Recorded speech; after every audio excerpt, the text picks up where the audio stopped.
Estou aqui com o senhor Antônio Monteiro da Silva, um dos pioneiros da cidade de Quedas do Iguaçu, que já tem 4 livros publicados em seu currículo. Está conversando com ele e ele vai contar um pouco da história de Quedas do Iguaçu. Muito obrigada por nos receber. E como é que começou Quedas do Iguaçu? Cheguei lá em meados de 1968, vim para trabalhar com o Pedro Alcides Giraldo, que tinha uma pequena farmácia. O Pedro Giraldo era um amigo meu lá de Francisco Beltrão, nós trabalhávamos juntos no hospital, e viemos para Campo Novo, então, para nós trabalhar na farmácia. Mas a intenção do Pedro era criar o distrito, que aqui ainda não era distrito, distrito de Laranjeiras do Sul era espanhol. A intenção dele é criar o distrito e depois criar o município, fazer um plebiscito e criar o município, e ele tinha a intenção de sair candidato a prefeito. Tudo bem. Chegou a época da campanha política, ele se elegeu prefeito, e aí começou a administração da Campo Novo na época.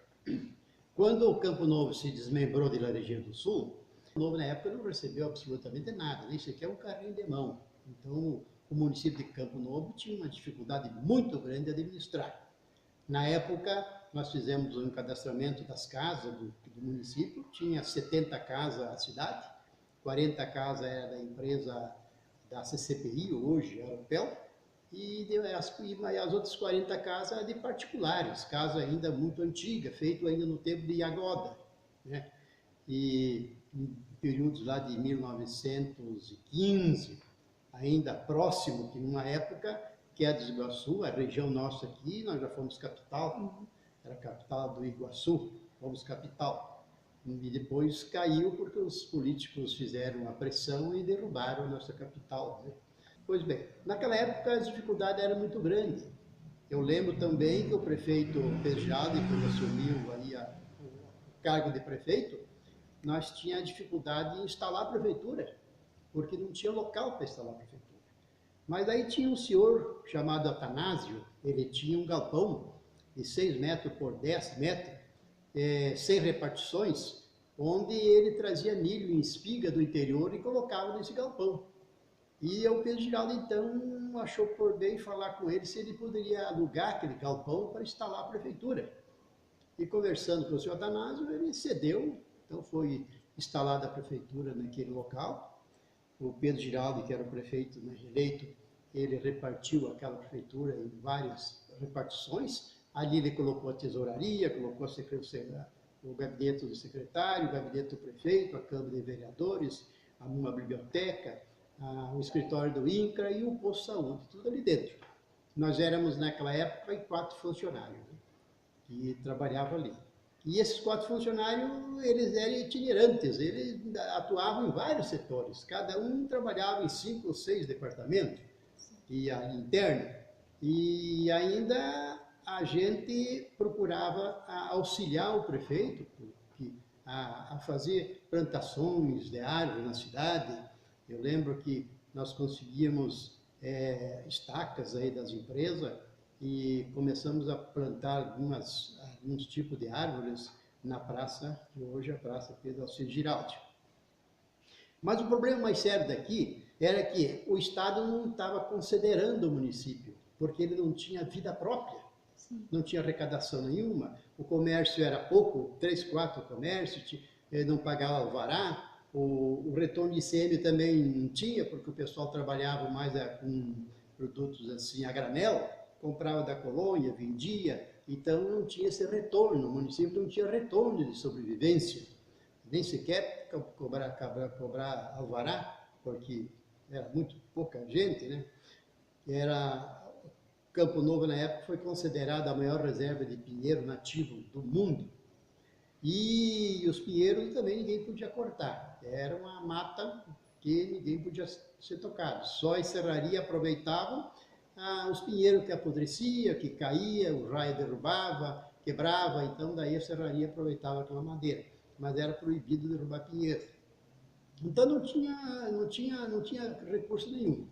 E os políticos, então, os que trabalhavam e representavam Laranjeiras do Sul, que Laranjeiras do Sul não foi muito de acordo em ceder esse pedaço aqui, que desmembrava um pedaço de Laranjeiras do Sul. E daí os políticos trabalhando para ver se derrubava o município de Campo Novo, né, acusando, dizendo e levando relatório para o governador, que na época era Paulo Pimentel, que o Campo Novo não tem condições de sobrevivência e que teria que voltar novamente a ser dominado pelo município da Região do Sul. E depois de muita luta, e nós funcionários praticamente, quase não tínhamos salário. Sim. Eu lembro que na época o Pedro Giraldo, que era o prefeito, ele ficou 2 anos sem receber salário de prefeito, porque não tinha onde receber o dinheiro, não tinha retorno, não tinha movimento nenhum. E nem sequer para pagar os funcionários. A gente trabalhava mais por amor à cidade de Campo Novo na época, para chegar a Quedas de Iguaçu de hoje, a gente vê um progresso grande, um progresso espantoso. E a gente se orgulha até de ter convivido naquela época e ver essa criança, né, que começou gatinhando com dificuldade e hoje está um rapaz saudável, né, andando com suas próprias pernas. Essa história fantástica, essas crônicas, essas entrevistas, essas reportagens dessas pessoas antigas que moraram aqui há 60, 70 anos atrás, que tiveram dificuldade muito grande, que enfrentaram a guerra de 1922, que passaram por Queda do Iguaçu e acabou em Catanduva, histórias belíssimas dos pioneiros de Queda do Iguaçu, história dos colonos que vinham de carroça, de carreta de boi do Rio Grande do Sul, levavam 3, 4 meses com a mudança em si para chegar a Queda do Iguaçu, essas histórias fantásticas deles. Resolvi então escrever esse livro e mandei várias histórias, né? Prova disso que eu tenho 4 livros escritos. Um é histórias, crônicas, e outro é história de Queda do Iguaçu, e todos eles, então, foi mandado para o Ministério da Cultura, e eles fizeram uma análise, mandaram, então, uma escritura, mandaram um documento, e esses livros, então, como é livro riquíssimo em histórias contadas pelo povo de Queda do Iguaçu, que jamais pode ser esquecida, tem que ser aproveitada pela juventude que vem aí, porque o município que não tem, escreve sua história, não tem vida, né? E então eu distribuí nas escolas, nas bibliotecas, alguns dos meus livros para que a juventude, né, tivesse acesso. E também um blog, eu tenho um blog na internet. Se abrir lá, Queda do Iguaçu, Nossa História, Nossa Gente, ou então o escritor Antônio Monteiro da Silva, lá vai encontrar todo o trabalho, todos os 4 livros do blog.